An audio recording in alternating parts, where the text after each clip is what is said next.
Hey, beautiful people, and welcome back to another episode of the Good Up podcast. I'm gonna start this episode by saying if you are not on our Patreon, You miss I it out. don't know why, but I see you missing out because when I said Deidre and Diamond look fucking good right now. Correction, Deidre Diamond and Jeaiza look good. I look a little rag up, but these two, they're But giving see, that that's the best effortless, part. like Legit, I feel like you look like two characters out of one of the romance books behind me, is all I'm saying. Like, you know That what? is a compliment. That's a fucking compliment. Okay, because you know, they don't write them to look good. Like, Yeah, Yeah, no. And they as look good. somebody who was raised by my mom was a total romance novel girly. Like Mhm. she only Always reads like I'm a romance romance girly. I novels. support it. She I loves a support good it. romance novel. So All I have to say No. though, if you ain't a Patreon, I don't know what the Patreon. fuck going on because it's literally $1 a month at the bare minimum. It's and $1. It's $1, but also like they look fucking good. So you're gonna see the social media clips and you're gonna be like, that's enough for me. It's not, because then you're gonna go home at night and your hand gonna be shaking and you're gonna wonder why. And it's because you couldn't see them for a full 45 minutes. Okay. With that being said, welcome back to the podcast, bitch. Don't make me cuss you again next week. I am the flight attendant of this here ship. The captain, however, is this bad bitch to my left. I don't know how I look at your screen. She that to my left. What color Deidre, she get? you was the captain of the Oh, I thought you were plane, talking about Deidre. Diamond. My bad. Diamond is in first class. Buckle with your a motherfucking glass I was of about to say, I'm champagne. again. She's I'm again. again. Yeah. Okay. So buckle your fucking seatbelts. Okay. I don't do that nice shit on my fucking flight. Okay. Period. When my Period. fucking flight attendant turns on that light for seatbelts, I don't want to hear excuses. And don't ask Seatbelts me for on. shit either. And I dare you bitches to smoke on my plane. I'm opening the What? door and kicking your ass out. Does that apply to the first class girlies? Because No, I would like some no. fruit and nuts. No. I yelling at everybody else, and then for the first class passengers, I'm gonna be like, okay, What kind of you want some champagne? are you okay? And no bescoff for you. Okay? How dare you think that the person next to you has to put their pet in the fucking stowaway thing? The pet gets to sit in the fucking seat with their mom or dad. Fuck out of here. Their parents? What? You said what? Their parents? Because what if Their- mom or dad is non-binary? Well, the Their pet parent- gets to sit with their person. How about them apples? Mhm. And I dare you to Period. say something They're about human. the crying baby. The fucking crying baby is my co-pilot, bitch. Mhm. Crying My babies are fucking allowed on these flight. flights because sometimes Get I in too line. am the crying baby. So I dare you. Okay. Say Okay, something Good about Up that. Airlines. Welcome to Good Up Airlines, bitch. Like, I'm but so scared. That maybe I should price for it instead. But okay.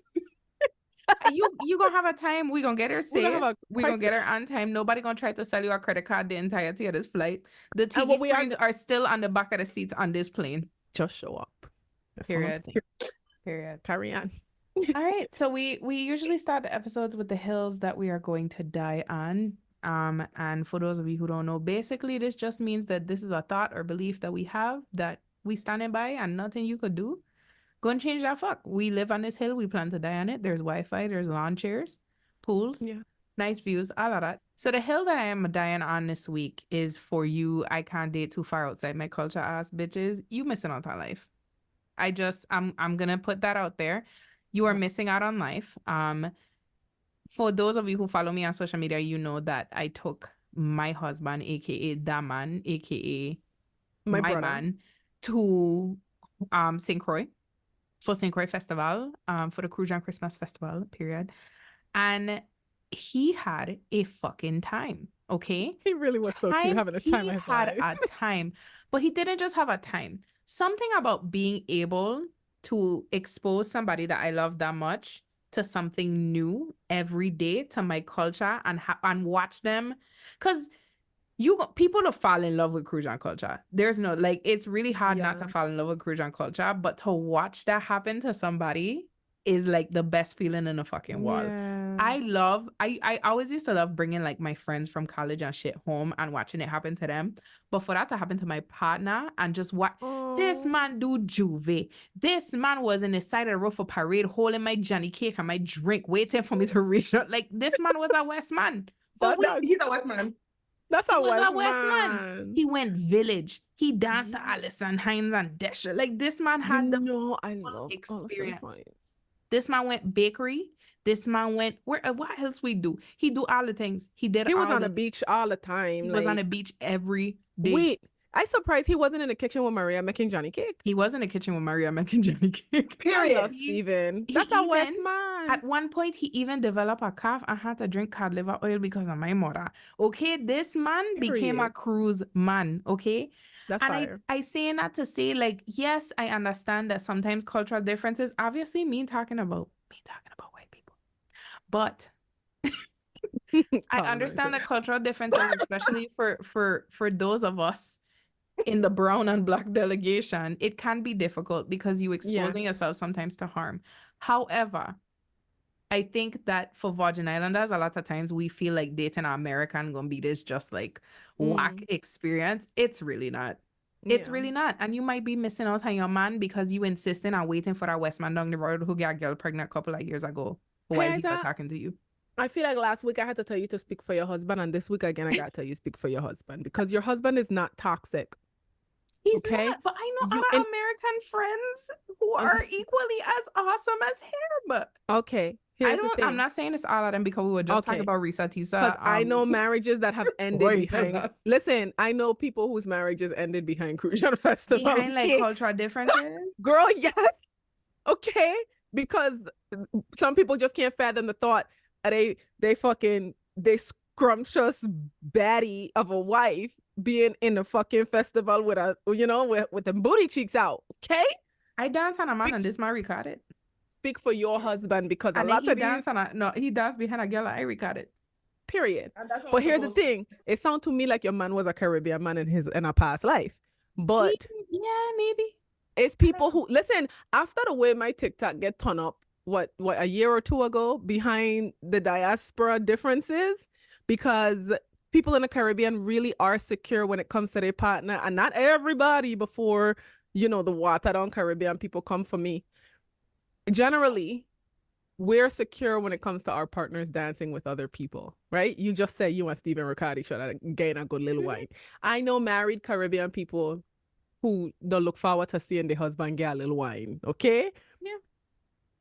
Baby, You know what's them interesting, Americans were eating me apart, ripping me apart on But I had a TikTok. lot of Crucian woman who, because I put the clip of Stephen getting dance on in my vlog, and you know how many people was like, you better than me. Crucian woman was like, you Right, better than me. exactly. And I was exactly. like, he didn't go home and marry And her. He have a baby with danced her. on him. It's Juve. Ram Jam Pampalam. That's what we supposed to be But doing. you know what offend me is the very people who saying that you better than them, they helping raise an outside child.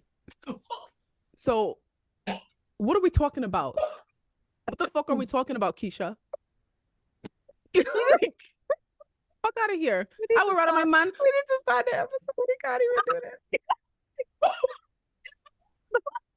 I'd rather my man wind up on a bitch in a club and send her ass on her way than have me raising a child that me fucking built. And With my personally, uterus. I feel like I would feel so, and I'll say this, I feel so much more secure that he's comfortable doing that like in front of me, and I'm comfortable Yeah. doing that in front of him, because I know that like we don't pretend not to be like attracted to or enticed by other To people other with each other. Like people. it's human. Yeah.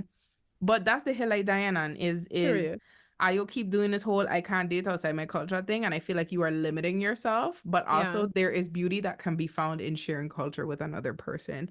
Okay, I love that. so I gonna take my Yankee man and live in my Yankee household, and he gonna cook me Johnny cake now because he know the fucking recipe. Okay, Yeah. what's your man doing right now? Where is he? and not your neighbor man. Has Your he texted you back? Man. Look at that man. Your Is man. he your man? If Not you have somebody to ask man him? who you fucking. Your man. Okay. Anyway, it seemed like Deidre and I dying on the same fucking. Yeah, I know. today. Yeah, Simon? we're having a slumber party on your hill. Poor Diamond. Well- Diamond is gagged. So the hill that I want to die on, I feel like property management professionals should have one day a year where they could beat people up. Yep. Because the tenants, Speaking of which, come for my taser. Next time you come, make sure you take my taser with you. yeah, not all tenants, but there are like always like those like 2 or 3 tenants that just, I feel like if, like, you know, like how the movie The Purge was purging, I just feel like we as like property management professionals should have one day out of the year where they could just walk up to a tenant and be like, bitch, I'm finna rock your shit. Because a lot of the people who like really aren't bullies in real life, really aren't gangster in real life, they love to antagonize people at their job. And I'm like, you the biggest pussy. Not even pussy, because pussy is powerful. You the biggest dick hoe. You're the biggest sack of nuts. You're the biggest sack of nuts. Because them shit is delicate. You a delicate little dick. And you trying to antagonize me at my job knowing that I can't rock your shit.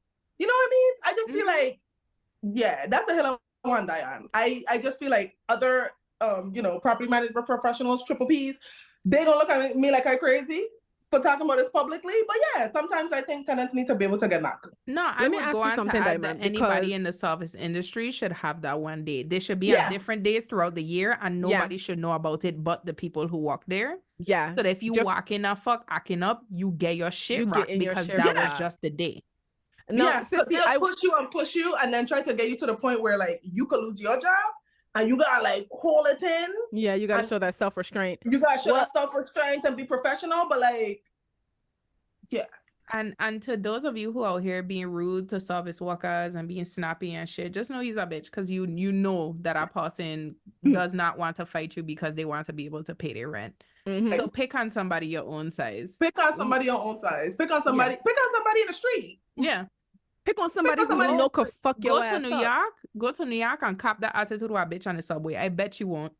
Yeah, I bet you won't. I bet you won't. You absolutely won't. Go Frederickstead and pop an attitude with somebody by you car. I bet you get your ass beat.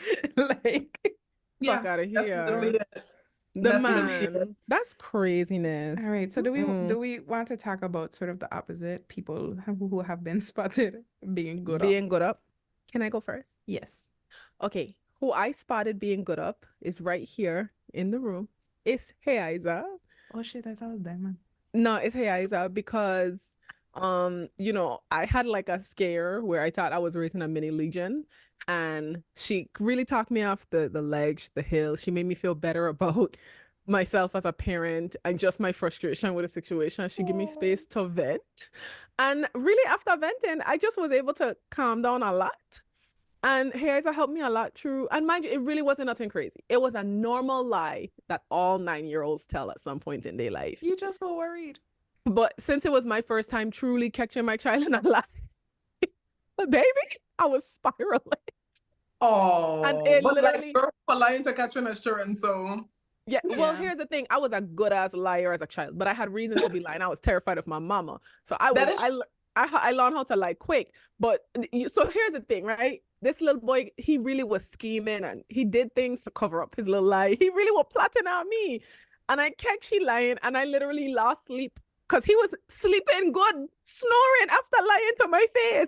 So I literally was like, I could just tell you. No, I could tell you now, because I think if y'all try to say that 9-year-olds have never told this lie, you's a fucking lying ass bitch. And you yourself tell this lie as a child.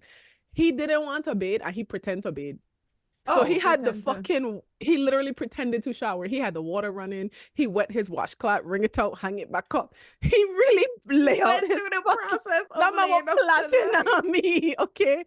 But you know, his mama is I'd be fucking fortune telling and reading stars and cards and shit.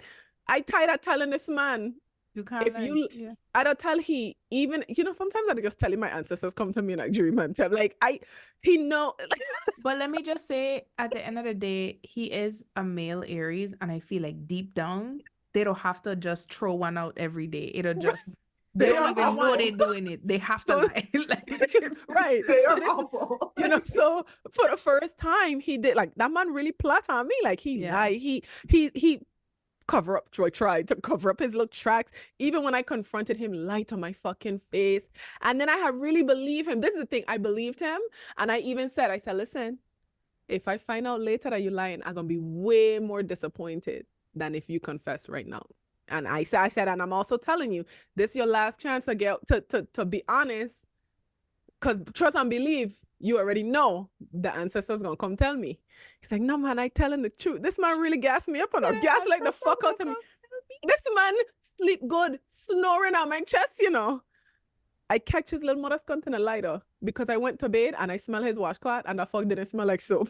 And I was like, so this nigga's a liar? I'm raising a mini legion. And this is coming off the heels of who the fuck did I marry? So all I'm thinking is, this is where it starts. They like the plot on you and come up with all these little schemes. Yo, Jeaiza destroying homes. No, legit, because I'm literally looking at Is it bad that I now want to name a boy child Legion or like somebody around? Because No, Legion is a sickening name. No, like, Legion Diamond, is Legion is a- demonic. Legion is demonic. the name Apparently, Legion is yeah, it's like connected to like evil spirits attached to you or some shit. I thought Legion was like a what you call it? It's a military, like a legion. Yeah, it's of- like in large numbers. That's what it Yeah. means. Oh, okay, because people always associate it to large numbers of evil spirits attached to your ass. Those people is Oh. bad mind people. I was in a That's true. college marching band called the Legion. Okay. No, because the name's on fire. The We were name's not on li- fire, we were but I not can't evil. unhear liar, right? When I hear Legion, I just hear liar. So I was looking at this, I'm looking at him and I'm like, this is my baby. Like, he's sleeping so cute. Like, how is he sleeping and I know he just lied to my face? Like, I was really spiraling and losing my shit. And then You the were next laying there like, I was really just so shocked. Like, I was staring at him like, this little nigga's a liar. Like, I was really going through it. Either way, Jeaiza really talked me off the leg. She really did a lot of reassuring. And then him and I ended up having a conversation and we came to some really healthy realizations, right? And so yeah, I caught Jeaiza being good up because this is a woman who have no children, but she's able to empathize. as with deep a down I bitch. am a child. Honestly, facts. And I'm a toddler. Like, Well, I'm a half child. I'm a half kid, half adult. Word to Dylan. So that's how I caught being good up. My good sis, my good up sis, who really like, cause baby, it was gonna be some fucking motherfuckers from them mountainous boot camps kicking in the door to come take his see, ass. that is my job. It usually is. It's just me being like, Deidre, it's okay. It's not that easy. You're fine. Everything's gonna be okay. But you're welcome. Dylan is my nephew, and I see so Yeah. much of my young self in I him that I'll be like, know. I think I know where this is coming from. Yeah, And I love legit. that I can do that and that it'll feel accurate. Yeah, I'm just like, and it do "Oh, be I know where this accurate. coming from. Yeah, it do be Yeah. accurate. So But I shout out to that. Yay, I'm the person being good up. Yeah. No, I'm just I don't know that I have a person being good up for this week. I thought I had one, but being good up. Actually, no, I will say I ain't gonna go all into the details. I feel like I could shout out Ludens, who was our guest from last week's episode, for he was spotted being good up. Ludens and I recently had our first argument of our friendship ever. And My babies. asked Deidre, I was like, Deidre, you need to tell me if I'm wrong. She was because- going through, yeah, she like- was going through the fucking, and it was very I will get you the awkward being gigs. between, like, I didn't feel Yeah. like I was in the middle, but it was awkward having to mediate between my husband and my best, my Yeah. sister. So, Yeah. I push in between it. But we had a disagreement, and I will say that the way that we were able to like resolve it, how mature he was, and he was just like, yeah, I get where you come. Like, I felt so like heard and seen, and like I love my best friend bad. And yeah, he really is one of the most like mature and emotionally intelligent men that I know. Even when he does have his moments, like, Mhm. and I don't have my moments, we were like right here, So yeah, shout out because to he's Ludens. human. Everybody's Yeah. human at the end of the day. Yeah. So, Deidre will be marrying a very healthy, Yeah. emotionally intelligent man. Yeah. With that being said, we're gonna be talking about people who aren't emotionally intelligent, because today's topic is the breakup process. Girl. We've talked at length about relationships of all kinds on the podcast. We've talked about friendship breakups, but I don't think we've actually talked about what it is like like what the days after are like of severing a relationship with somebody that you really cared about, right? Days, weeks, I love that me and Diamond, but like, months. it'll take days for y'all. Yes. Years. Oh, Yeah. As yours is Tehran all I Thomas would know. say, yes. Yes. Yes. Sometimes breakup processes are lengthy and they Very. going through the fucking gigs. So I wanted to talk about it because I in two parts. I want to talk about ways we could do it in maybe a healthier way, but also lessons that we've learned from our own processes, because I want the woman and the man them to know you are not alone. If you Yeah. have ever sat in a corner of your room and silent cried, me too, bitch. I'll do You one better. triggered me. I'll do you one better. If you ever sat at the foot of your bed on the floor, surrounded by the garments that he gifted you that you chopped into little pieces with your fabric scissors, they shall see you. If you ever sing a breakup song to the top of your fucking lungs in the shower, water running down your face. Not Me nose, too, babe. crying, screaming, throwing up. Me too, girl. Me Yeah. too. Bitch, you ever friggin' wear makeup on purpose so you don't cry and mess it up? Yeah. Oh. How come I never think to do that? Yeah. I feel Well, like I would anytime cry you and see mess me, it. listen, I would that last bus chest that man fucking hand deliver to me. Listen, That's I how will you wear know you makeup value every day. I like said, bitch, I'm not gonna about to cry and mess up my beat. But after work, bitch. listen. I remember Yeah. I remember my bus chest, right? Like I was like, man, fuck this shit. I gonna go out. I gonna just be cute. I put on a cute little outfit. I put on these boots with a heel. I make it halfway to the train station and I turn my ass right back on my feet. What? But before I make it back to my apartment, I sit down at the foot of a tree. Okay, I was sitting in the grass, lean up on a tree crying. Okay. Oh yeah. Oh yeah. I was Listen. so mad. Dehydrate your body. How much you don't be crying after man bust your Listen, chest. I'm before we get to the point where we at now, that man on the other side of his door bust my chest one time, and I show up to work looking crazy, and I remember my boss was like, "You don't ever come in here looking like this ever again." He was like, "That motherfucker cannot have you in here, red-eyed, puffy-eyed and shit." He was My like, "You go home baby. and get your shit together." And that was the best advice I ever get because the whole Yeah. rest of the months we were broken up, outfit was on point, face Period. was beat, hair Period. was done. He even when we get back together, he was like, "Yo, you are getting real cute, bro." And one thing I revel in, no matter who busts my chest and why, one thing all my exes could say is the next man she end up with was finer than me, taller than me, richer than me, more something than me. But one thing, when I done with one man, the next one will always be better. Yep. Period. forever. Forever. So where do we want to start? What was the last, I guess, the last breakup you went through? Was it the worst one, or what was the worst breakup you went through? What was that like? I'd like to go first. Please go first because I feel like I have to censor a lot of my shit. You don't So have the to you don't have to go into the details of like why. I just want to know what the recovery process was like. Okay. The last breakup I ever went through was, for me, the worst because it was the first time I was broken up with. And it was devastating because I was literally in La La Land. I was thinking everything sweet, everything good. Oh, me and my man. We living our best life. Whole time partner is miserable. Whole time I'm making he miserable. Whole time he can't stand my mother's cunt because of circumstances that we've like years later have fleshed out. Like it was circumstances beyond my control, but he was going through the gigs. He had his own little internal healing he had to go through. And he ended up busting my chest instead of being a man and communicating and being like, yo, you know what? To be honest, I just can't get over that last hump.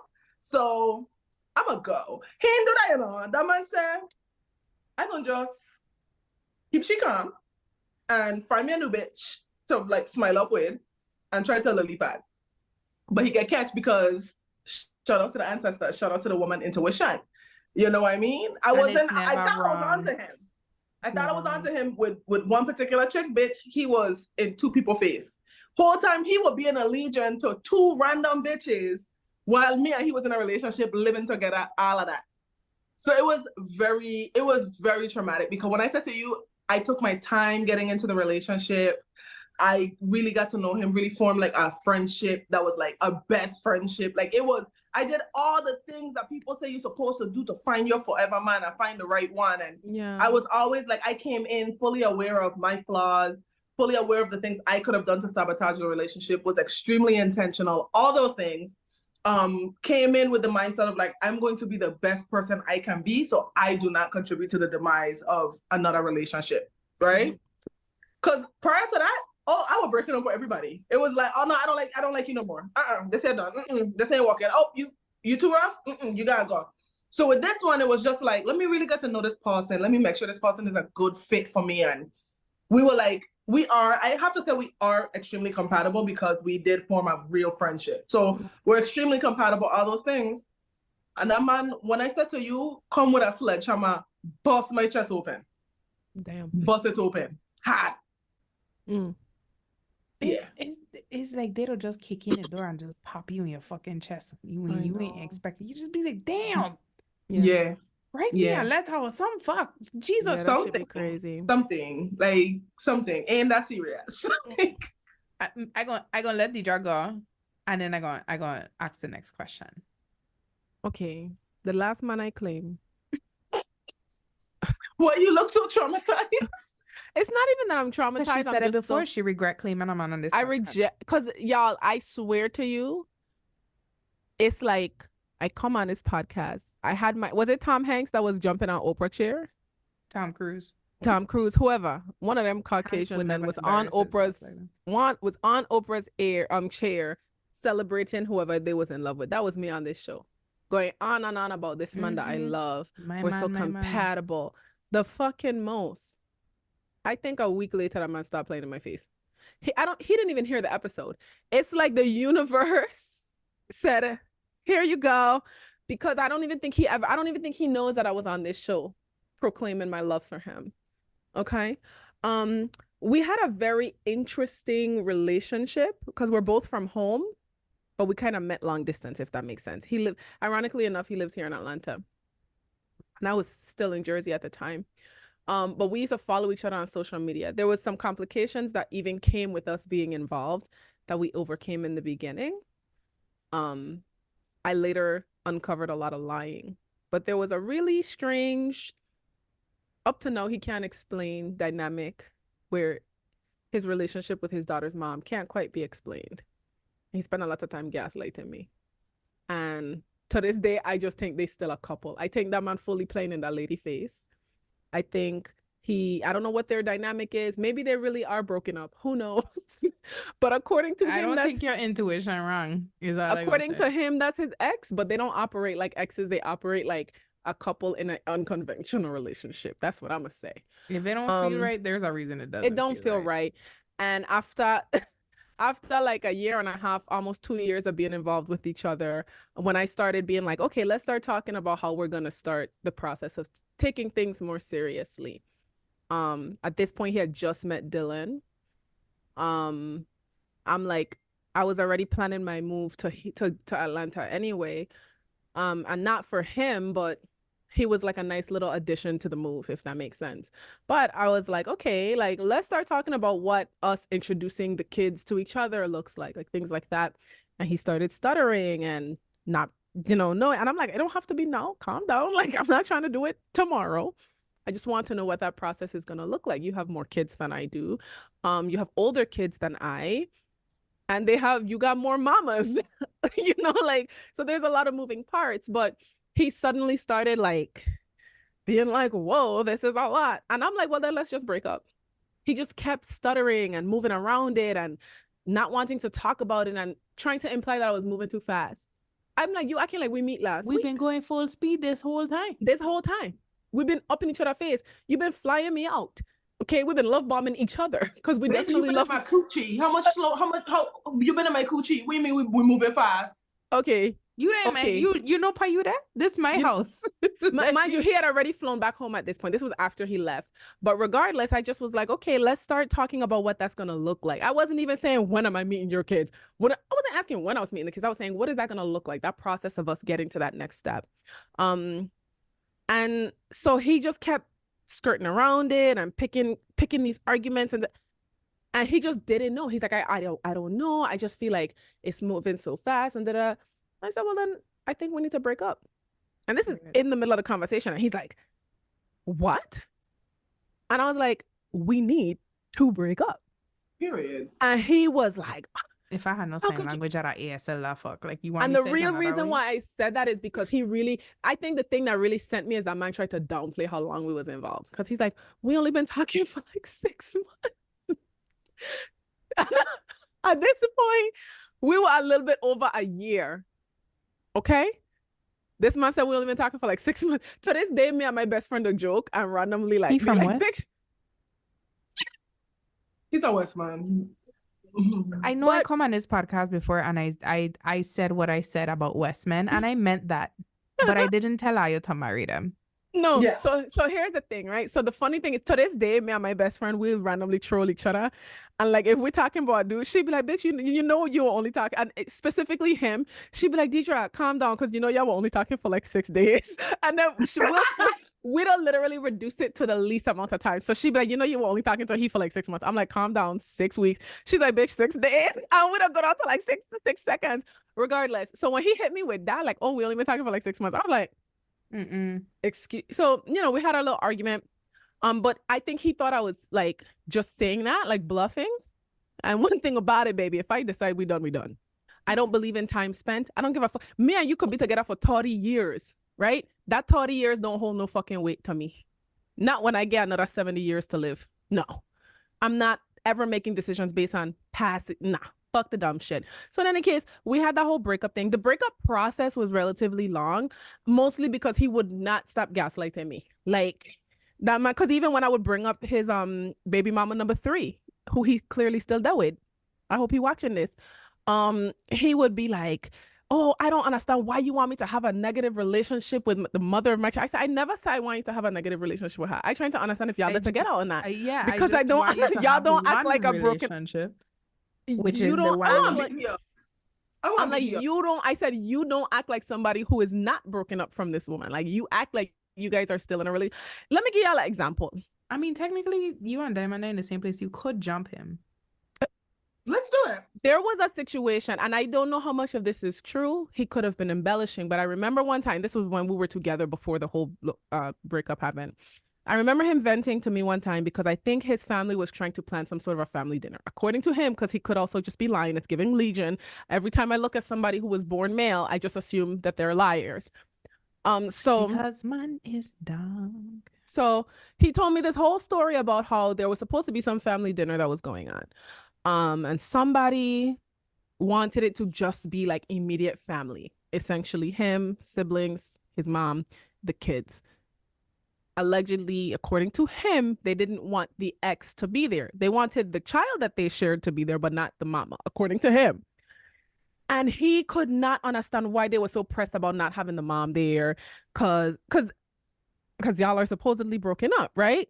My thing is this: if y'all are broken up, then be the fuck broken up. And it makes sense that your family is like, yeah, the baby could come, but why she gotta be there? You know?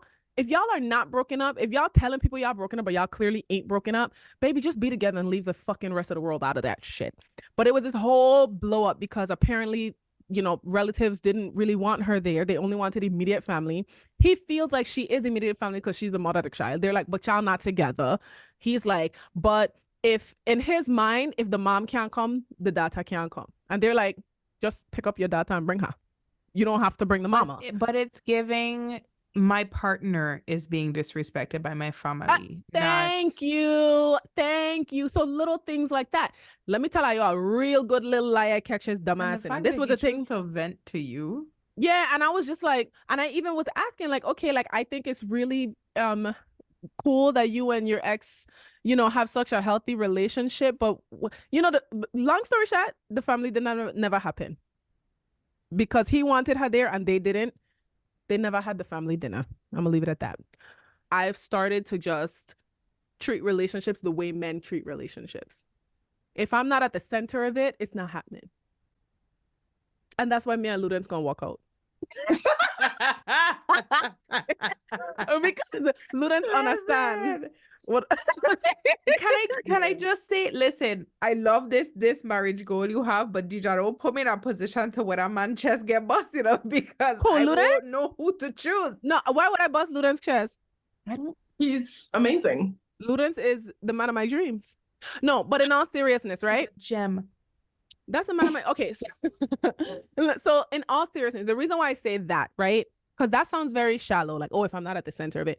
But the reality is when I compare the way I've loved everybody that I've committed to and claimed and been serious with, I love them all the same. I am like, there's an infinite amount of love that I give to partners, but I've recognized that I've given that amount of love to the wrong partners, or at least to people at the wrong times in our lives, if that makes sense.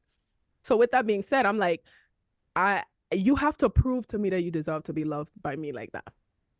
And I'm okay if that never happened. Like, if I never meet somebody that I get to love the way I love my man them, that's okay. That's what happened with that fucking clown that I over here talking about. No, I don't think that he anticipated me being the type of person that I am. I think he really thought that he was going to be able to cheat on his baby mother for a little bit with somebody that's pretty and a good time, and he could fly me out occasionally, and that would be enough for me. I don't think he anticipated me having depth, wanting specific things, being family oriented, because he was very surprised at how family oriented I am. And so now I'm just like, yeah, no, I'm going to back off. I'm really not going to be available. But if you put in enough work, you're going to be welcomed into that. You're going to be just as romanced by me. You're going to be just as well cared for, whatever the fucking language is.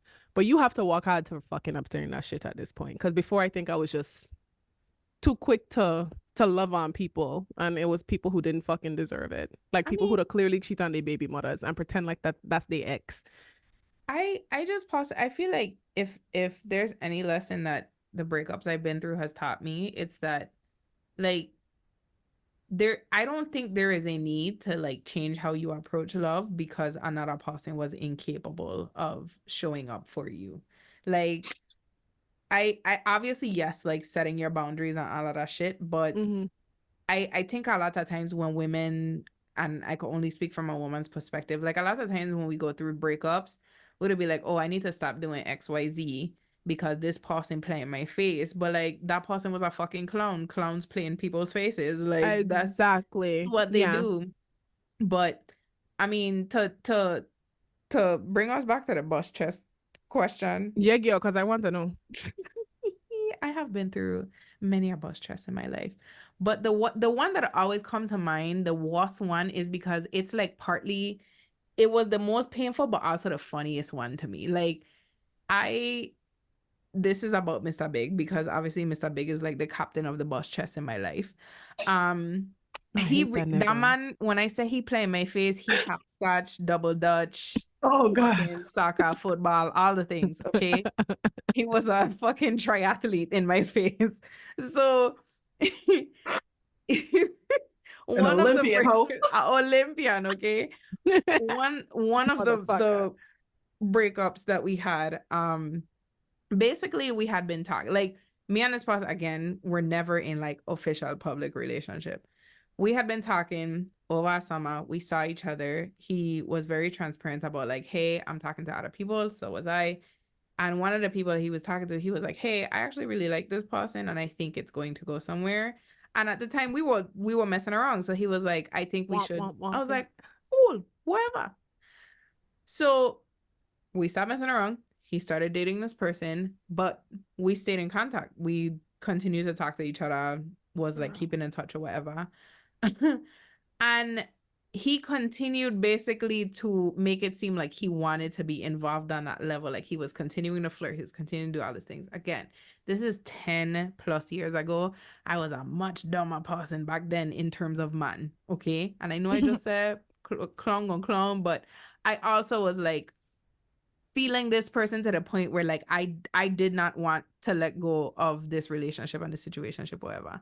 Yeah. So the person that he ended up getting with finds out about our conversations, and when I leave the island and go back to school and I am in algebra or whatever the fuck college they teach algebra in college. I don't know what the fuck. I was in math. I just remember I was in a math class because if you know me, you know math could fucking die and I will be the person with a gun in my hand. Okay. Absolutely. Fuck her. Hate math. I'm digging the hole so you could bury it. So I'm in class. I'm struggling. Okay. I hate math. I have an Alice anxiety because and I get a text message to my phone.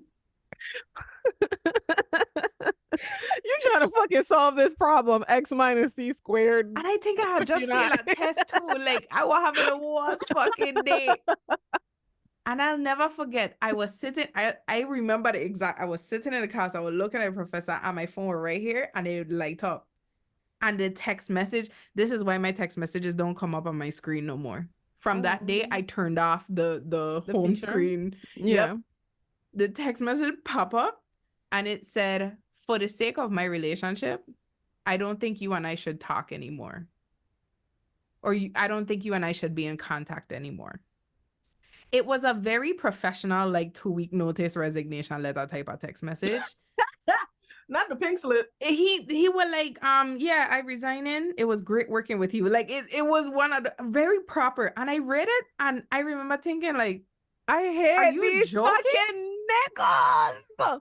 and I was like, but yesterday we were like all in each other inbox, like flirting and all of that. Cause she went shit. through his phone, she find the fuck as she watched stand up there, Meg, he send you that fucking text message. No, so come to find out that's exactly what happened. Like, oh shit, for real?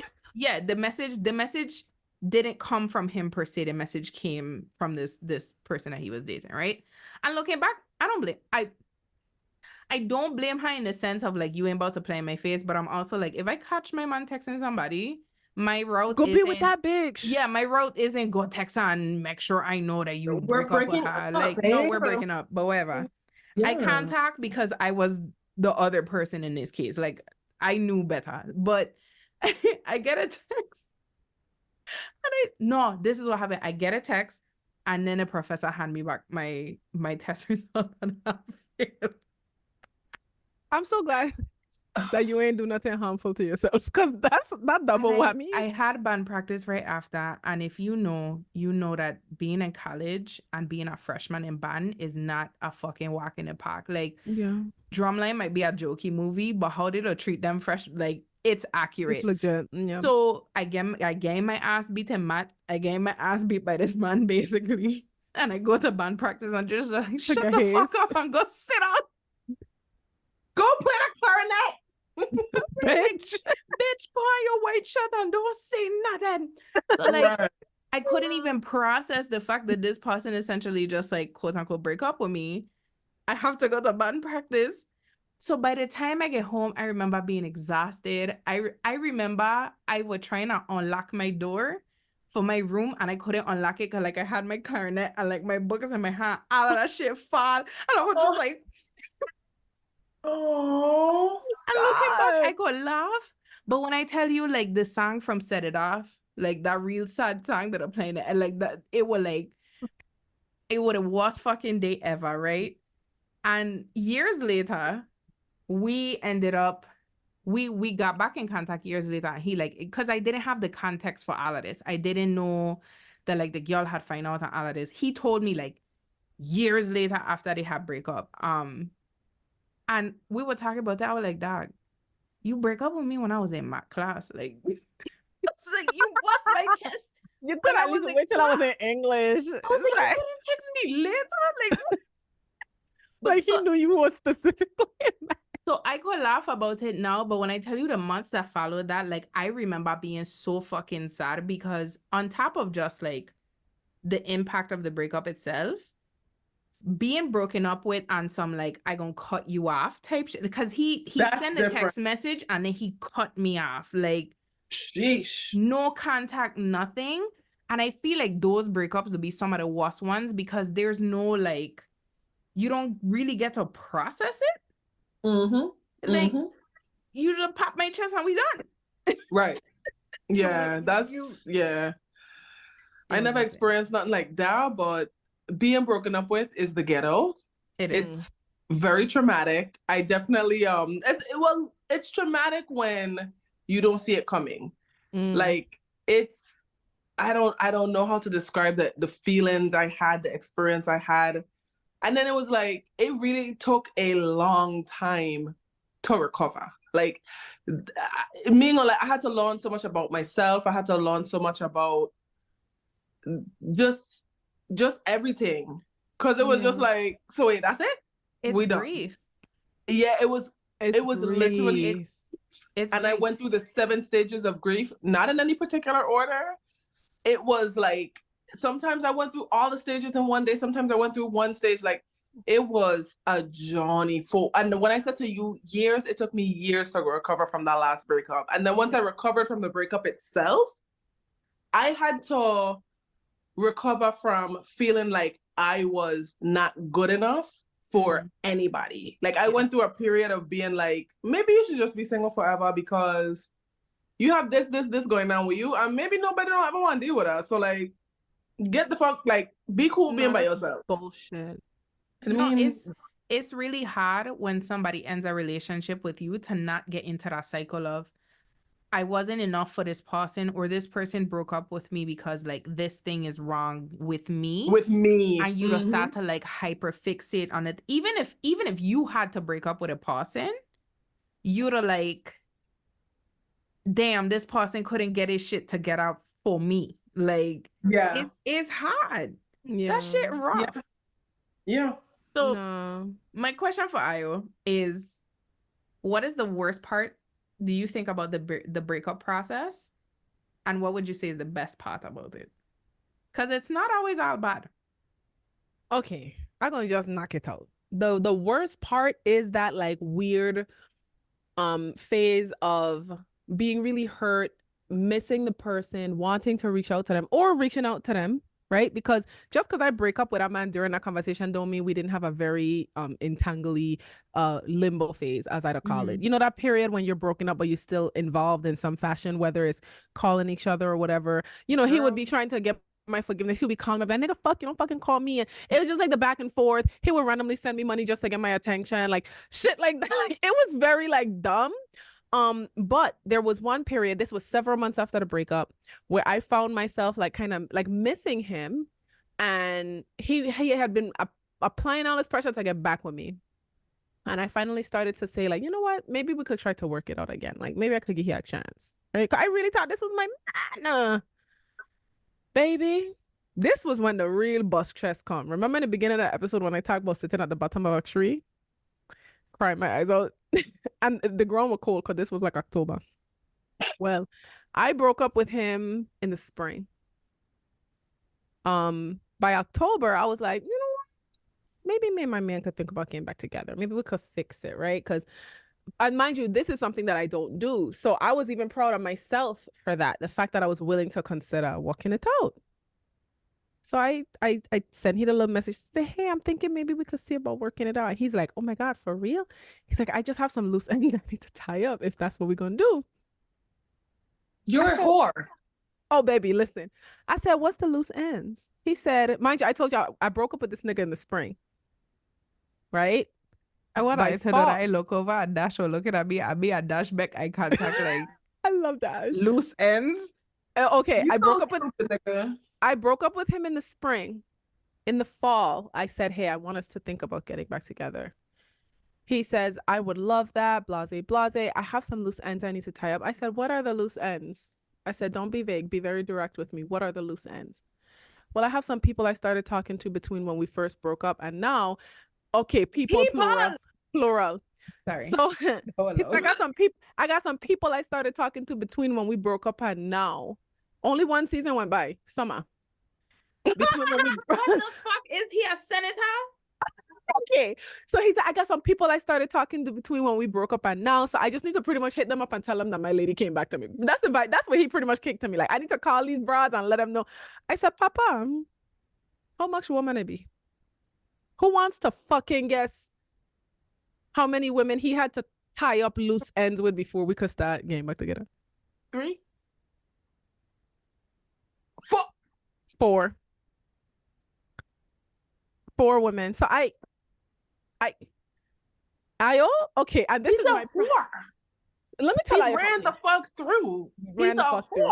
Let me tell He's you a this. fucking ran through whore. And as the patron saint of whores, I really don't like to slut shame people, but sir, He's That's a crazy. nasty, dirty whore. I'm sorry. But We're gonna this- slut you're shame a that one. He's a slut. fucking slut. you're a fucking You're a fucking whore.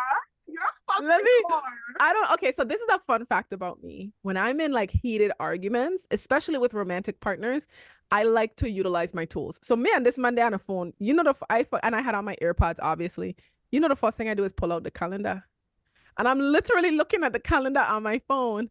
And I'm like, such and such. I try so hard not to say this my name. I said, such and such. We broke up in the spring. It is currently fall. You mean to tell me that in one season you managed to rack up to rack up that many people. I said, you don't like yourself? When I tell her, I legit, You don't like No, yourself? and this is I going out like this. My mother at this point, you know, I'll never forget. I sit in, and y'all know, y'all have both been in my bedroom in my old apartment. I'm sitting at the edge of my bed on my side of the, and y'all know what side of the bed is mine, the side by the windows. I sitting on the edge of the bed. I looking out the window. I say, you know, and it's dark. It's nighttime. Dylan is already in bed. I'm like, you don't like yourself? I'm like, I spent the whole fucking summer crying and upset and vexed and questioning myself about whether or not I was overreacting and you are here talking to 4 new bitches. I said, who the fuck you been tie up talking? loose ends. Like he had to drop something off at UPS. But Like, it gets better. What do No, you this mean? is the thing that sent me. So he said, listen, 3 out of the 4 is gonna be very easy to like sort that out with. So I gonna have this done within 24 hours. This is the thing that gets better. This is what made me say, nigga, fuck you. I said, so tell me about 4 out of 4. He fuck his baby mother. They're in a relationship. They're Thank you. So clearly I said- married. I said, you expect me to believe that lady let you jump in her bed out of the blue after years of allegedly being broken up because our next bitch break up with you? You think I fucking dumb? You expect me to think y'all ain't been fucking this whole time? What I was so fucking bad. I was like, the man, don't even worry about it. Like, we good. He's like, no, like, I'm gonna just let you know it was just a one-time thing because we haven't even slept together since that. He really, so now I like, okay, you really convinced that your own lies. So let me see how far this thing will go, right? He going on and on. He reassuring me. He's like, no, I'm gonna fix this because I love you. Because this is the thing. Because one thing about me, once I get to the point where I fed up. So I said, Papa, let me ask you something. That don't get expensive trying to impress that many women at once. I said, you ain't like exhausted? Like, how the fuck you get the energy for that many people? Like, what do you really even want? He's like, no, I only want you. This is like, I only want you. I'm about to break it down for all of them right now. And sure enough, 24 hours later, he called me. He FaceTimed me to be like, listen, I had the conversation with 2 out of 3. I have the next one. And I'm literally looking at him and I'm like, you want a cookie? Like, I don't understand what you want from me. After that, like, you really and I just remember, and for me, once I get to the point in a relationship where I feel like we have to put in a lot of work to make it work, I don't want it no more. So that's when I just had to accept, party done, the relationship done. So I had my feelings. I was very upset. I was enraged. He used to gift me a lot of clothes. Like he used to, again, we were long distance. So we used to send each other like little care packages in the mail. And I used to love that. I would like make little things for him and mail it to him and all the shit. So he had sent me like this box with a bunch of like dresses and outfits. And he had gotten me this like really pretty custom, some outfit he had somebody make for me that I never got a chance to wear. I sit down in my room and I chop every fucking garment into little pieces. And keeping it.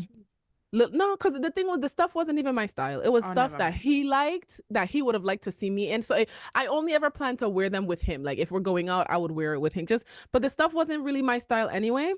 And I took satisfaction in knowing that he spent a good amount of money on those things and that I chopped them up into little pieces. So I go redirect you a little bit because you straight from the question. Sorry. The worst part was him pretty much. Part? So the worst part was that little bus chester finding out that my man was a whore, basically. Like the worst part was having to really accept that, like, oh, we really have to break up because this man really went from claiming to be so in love with me to fucking his baby mother and picking up 3 new broads in the process in such a short period of time. So that was the worst part, was navigating, like really having to cold turkey get over this man. Oh, baby, the best part? Let me tell you the best part, because I was an Aquarius woman. And you can't tell me that one thing about all Aquarius women is our exes be wanting us back. The best part is when you over that motherfucker and they don't randomly be texting you, hoping that they could get back with you, and you know you will never get back with them. That's the best part. Okay. You just be on the phone like, it's giving toxicity, but okay. I don't give a fuck. The best part is when you fully over that person and they suddenly try to spin the block and you're like repulsed at the thought and you're like, you know you ain't gonna never give it to them again. And they don't really be trying to make small talk with you and try to have conversations with you, and you to just be like, hey, I can't relate to that because I like that confirmation that I'm over it. Yeah, that's that confirmation that like, wow, you don't have an effect on me. Yes, that's anymore. The best part. Like, is genuinely being over them, like truly being over them. to the point where they even probably think they still have a chance. And mind you, it'll be for nothing. It'll be, oh, happy birthday, and you simply saying thanks It makes is a them think, happy birthday. Thanks. yeah, thanks. It was great. You know, so yeah, that's the best part, is really being over them. What about you, Diamond? To me, I don't think there's a best and worst part. I think they're both in one. Like the best part is the actual breakup happening, and it's also the worst part, like having a band-aid rip off. Yeah. And I said that because like a lot of times people will really be holding out for their life with these fucking relationships that they know are not thriving. Like people to be forcing compatibility, especially in our community, especially when they have children. It'll just be all this shit. Like there's this scarcity mindset around relationships. And so I think the best part of a breakup is the breakup, because you no longer holding on to something that's not viable, right? Yeah. But it's also the worst part because that fucked the heart. Like that fucked the heart. Maybe So, hurting. yeah, to me, they want it, the breakup itself is one and the same. It's the best and worst part of it. Yeah. I think the worst part is adjusting to that person not being a part of your daily life anymore, like having to find a new routine without that person. Because when you talk to a person, when you end up in a relationship, like they become a part of your daily life. Sometimes all day, every fucking day, you texting back and forth, you planning dates, you doing this, you doing that. Yeah.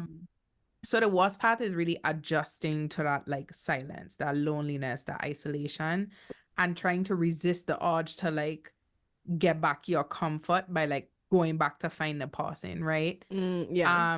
So yeah, I remember after that breakup that I was mentioning earlier, like I ashamed to say now, but I used to cry a lot. I used to be so fucking sad, especially at the nighttime.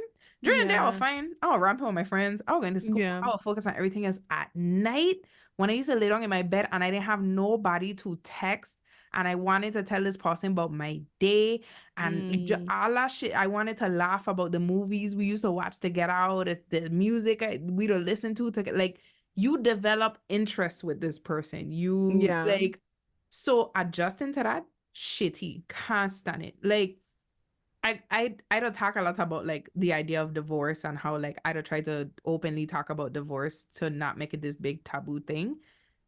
If I get divorced, the hands down the hardest part gonna be the fact that I literally have developed a life with this person. Yeah. I don't see this person every day. When I plan where I'm going to eat, I'll be like, hey, what do you want to eat? Like, yeah, he's a part of your life. He's a part of we are building a life together. If we get divorced, somebody gonna have to come fucking get me. And it's not to say we're codependent. It's just I haven't. Y'all chose to do life together in almost a decade. Like, yeah. So God forbid. But that's really the worst part. The best part, I will say, is the moment it clicks that you don't feel that way anymore. Yes. Like the night you go sleep where it just hits you like, I haven't thought about that person in a long time. Yeah. And you it's just be nice. like, yes. That's my favorite. Like that feels good. It's like recognizing like, oh, I've moved on from this person. Like, shout out to that. Like, it's a nice feeling. And sometimes it'll be the most random thing that'll even show you that you've moved on from them. Yeah. Like, because sometimes, and then the even better feeling is when you can't even remember the last time they crossed your mind and took up that when you can't even remember the last time you were hung up on them. Yeah, baby, that's worth toasting champagne for, to be honest. Yep. Yeah. Yeah. Breakups are. Can I ask y'all something? Yes. Do you think that because like, do you think that breakups cause you to not want relationships anymore? Like, I don't know if that question makes sense. But like when you break up or when you go through a breakup, do you find yourself like, I don't want to experience this shit no more. I would rather be single than deal with the possibility of having to experience this again? That's how the last one made me feel. But the ones prior was very much like, this nigga been getting on my nerves. I done with him. Let me go find the next man. You know what I mean? Like, but that last one, because I was so invested in it, like in that one, it was a very intentional relationship for me. Prior to, I was young. I was dating just to date. I'm getting to know people. I'm on the scene. You know what I mean? Like, yeah. But that one was the one that made me be like, I don't ever want to experience this again, because that was somebody that I had gotten. For me to compare a dynamic with somebody to that of me and my twins dynamic is huge. And so that person, I cared for him just as much as I cared for my twin sister. You know what I mean? I cared for him just as much, or I value him just as much as I value the women in my life. Just anybody that has been with me from the time I was a little girl, just anything like that. He meant that much to me. He was the type of person, and y'all know I am team fuck them kids, okay? He was somebody I was like willing to have kids with and stuff. So for that to not work out, I was like, I don't ever want to go through that again. I don't want to get that adjusted to somebody. I don't want to fall that in love with somebody. I don't want to care that much for somebody and then they could one day not be around. You know? And I really, really think I would like to have a psychological study done on the mindset of twins, because I don't gotta tell people, like, I experience attachment in a way that scares me. Once I get attached to somebody, babes, I'm going to move the end of the earth for you and then point back when I done. You know what I mean? Like, I going above and beyond once I get attached. And because I know that about myself, I really take my time to get attached to people that I just meet. Like, it takes me a long time to really open up to people and let them in. So to do that, and then they bust your chest, play your face, literally make you feel like he's a crazy lady, can't happen. It's a chat. No, I don't know how accurate this is, but I feel like the psychology girlies say that we should be aiming to be connected and not attached, because attached is unhealthy because it's more codependent, whereas connected means that you're that. You know what I mean? Like, not attached in the sense of like, I can't live without you, but just like connected. You know, just be down bad. I'd be down. I know Ida don't want to, like, even especially like in them early days, like sometimes I don't, and I saying this in present tense, but it's really been a long time. But like, when I start talking to somebody, I remember, like, I would start like planning with them. I would start like I would plan my whole fucking life with you if I vibing with you that much. And I used to be like, bitch, can you relax? Like, slow the fuck down bad. So that's why the breakup them used to be like, boom, explosive. Like, I tell you, like, I don't got our baby names. And it don't happen from day one. It happens from the moment that I literally develop a liking to you. Like, okay, hold on. I like you. Real love, I like you bad. Now we're married. We're having 6 children. We're investing in stocks and bonds and real estate together. We are like, it's your mom loves me. Your mom is madly in love with me. I'm the daughter she never had. I'm best friends with all your siblings. I'm your nieces and nephews TT now. Girl, stop playing with me. But to answer your question, Deidre, so Steven and I, before we got married, we went through a breakup. I ended up moving states because this man thought he was gonna play in my face, and I proved to him that you play in my face, I catch flights. So I left. And I remember being so done with relationships at that point that I literally started dating women. Like, I started talking. I was done with men in general. Like, you know how done I am to be like, I go to the other side of myself because I'm so fucking done. But I also remember telling myself that, like, I want to be able to just be happy alone. Like, I can't do this again. I cannot get like invested. Like, I were ready to be done.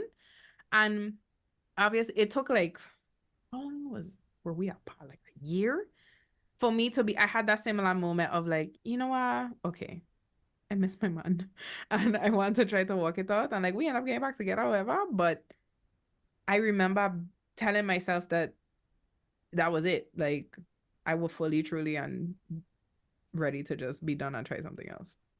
So that shit is. I don't know. I feel like breakups are really, I mean, they're beneficial, right? Like, without breakups, we wouldn't grow and evolve, right? You know what I not recently, but one thing that has been like a bit of a comfort in helping me get over, like, I mean, it's been a while since like I had to process a breakup, but the thing that has helped me take comfort is there's always like, the thing about somebody that you love so much, the thing about them that you don't want to let go of is actually an aspect of you that you're craving to nurture, if that makes sense. So let's say the thing about your partner that you miss a lot is their, I don't know, I'm trying to think of some, maybe the way they do a certain thing. Mm-hmm. Or for instance, let's say it's somebody who's really artistic, right? And you just love how passionate they are about the way they do their art, how committed they are to their art, how nothing can get in the way of them doing their art, how they're able to tap into their creativity and really make something beautiful. That might be the thing about your partner that you're like, oh my God, like this is so beautiful. That lives within you. And that's actually a part of you saying, you need to nurture that in me. Like, let's make our own beautiful art. And it might not be art. It might be something else. Like you may be a really good fucking cook and you just don't spend enough time in the kitchen, but you're so inspired by that person's commitment to their creativity.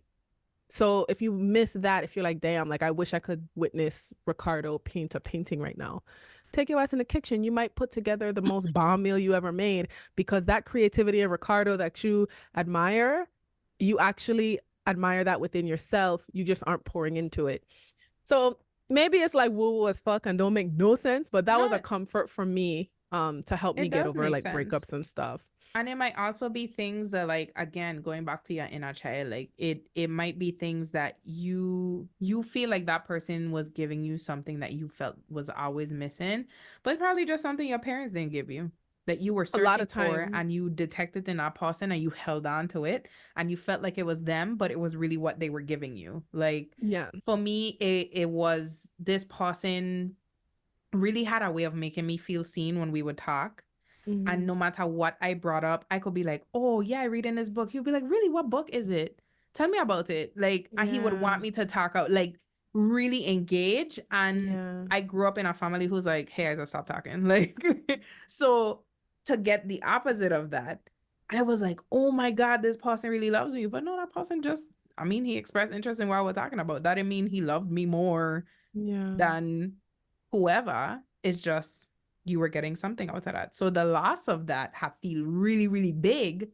Yeah. But looking back, it wasn't that big. Like, I found it in other people. I found it in my friends. I found it in myself. Like, yeah. And I was just gonna say, sometimes those relationships just come into our lives to introduce us to a thing that we didn't realize we value, but or you could get it from or desire. You could get it from somebody else. Just because that person introduced it to you doesn't mean that that's the person who should be giving it to you. Like, you could find it to somebody else. So I want to start with Diamond as we wrap up.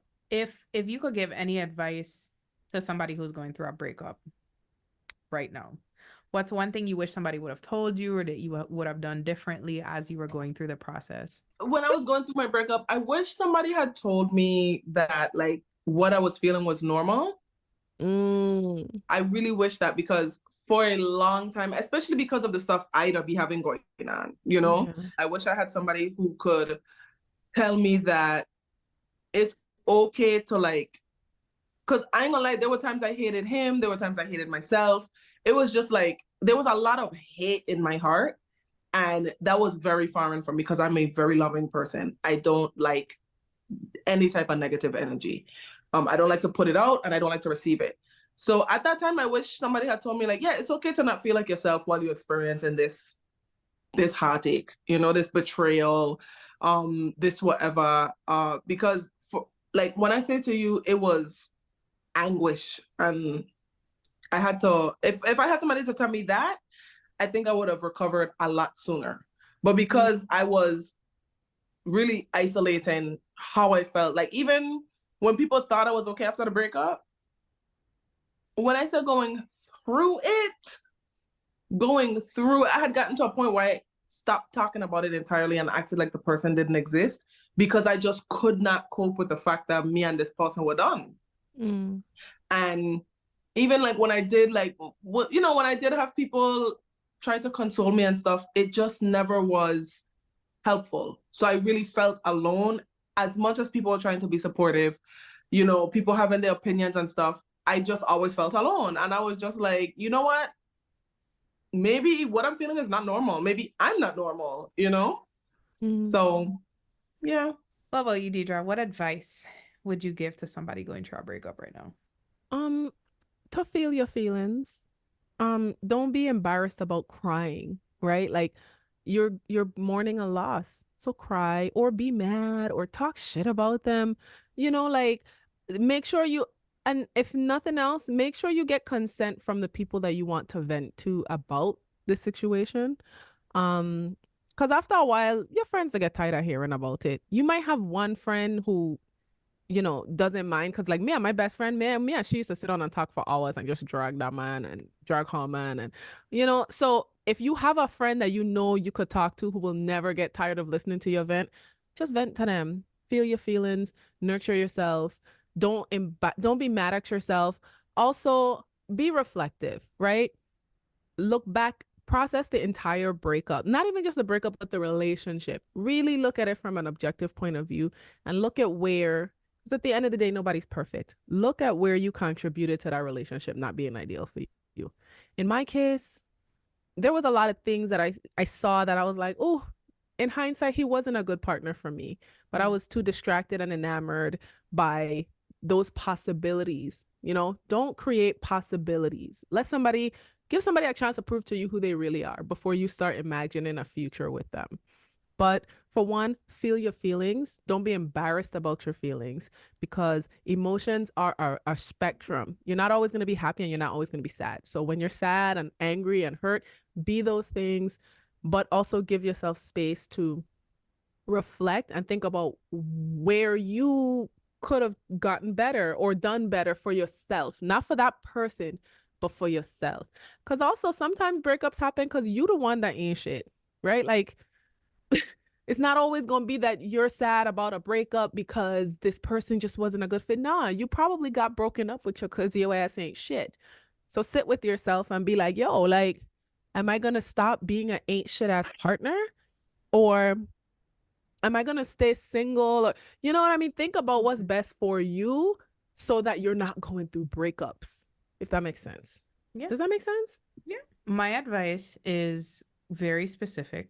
It's for the people who going through a breakup with somebody who wasn't exactly showing up for them while you were in the relationship. Just remember that. Like, you lonely now, but you were also lonely when you were with that person. Like, just ask yourself if the breakup is actually more painful than the relationship was. Like, keep asking yourself that.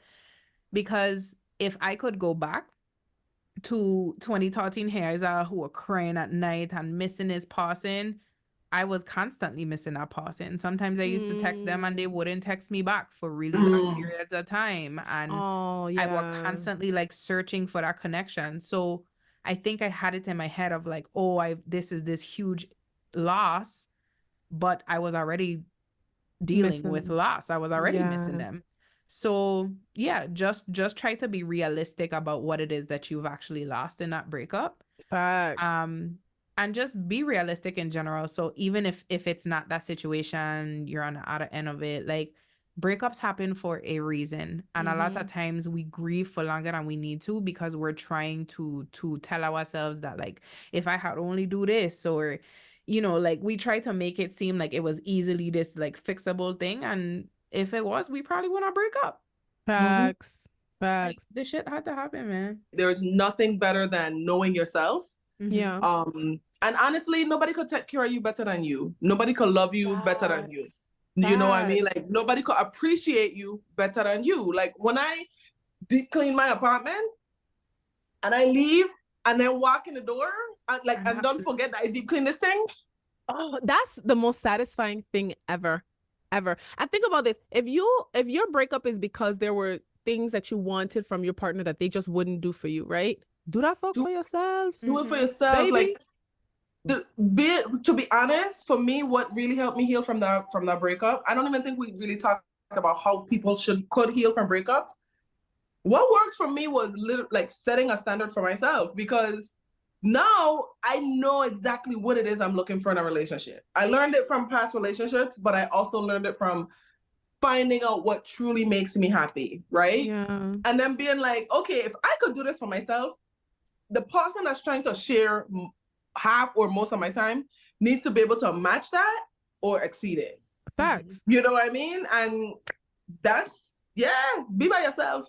Be by yourself for as long as you need to. I ain't saying become a recluse now, because the good thing is I had that balance of being by myself, but also building a tribe. Like I got closer to some of my friends.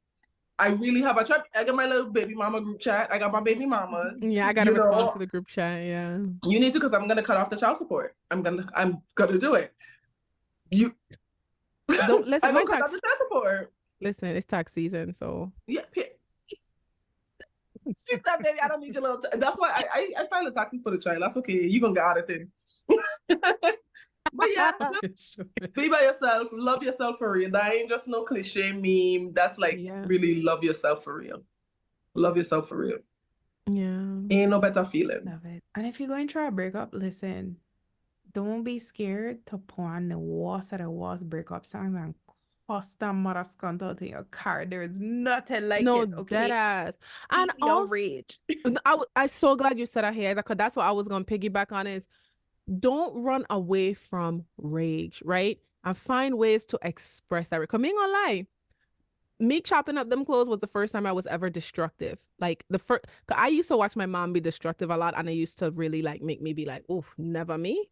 But it's something really satisfying about being destructive. So even if you're not destroying the property they gifted you or the things they left at your house, they got rage rooms, girl. Go to a rage room. You know what else you can do? Budget yourself maybe $20. Go to a thrift store and buy random teacups and all kind of shit. Smash all that shit and then clean it up the next day. Don't even clean it up the same day. Walk away. Take ice. Get a bag of ice or make ice and go on the sidewalk and smash ice on the sidewalk. Like break things. Let that energy out of your body, because the more you keep it in, the harder it's going to be to process that breakup. Let that energy flow outward. Like as long as you ain't harming other people or animals, because baby, I'll fuck your ass up if you harming animals. Also, take your ass to the Good Up website and buy those affirmation cards, because baby, let me tell you something. Baby, those cards. If I had those cards when I was getting my chest hand to me, okay? Oh wait, shattered.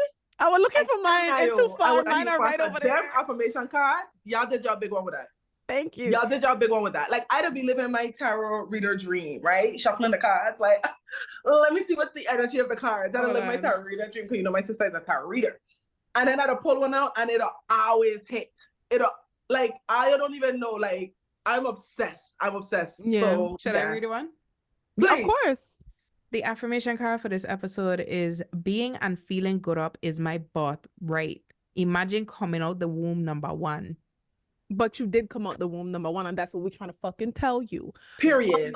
I love that. All right. Well, with that being said, we're going to wrap up the episode here, but I want to hear your tips for how you processed your breakups when you went through them, advice you have for other people, even if you want to drag that bitch being gender neutral. If you want to drag a bitch who put you through it when you break up with them or they break up with you tell us. Tag us at Good Up Pod on social media.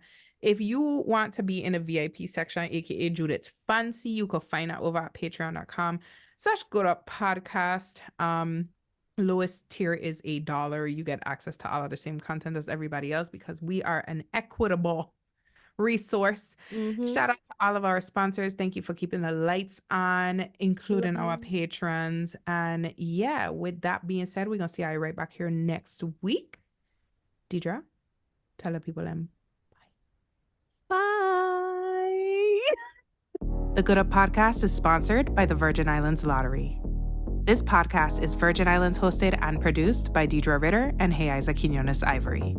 Follow us on all social media platforms at Good Up Pod. Join the VIP section over at patreon.com/gooduppodcast and get access to exclusive bonus content, or visit our website and read more about our episodes at goodupvi.com. This season of the Good Up Podcast is proud to be sponsored by Empath Psychological Services, The Blend Collective, and Greater Changes.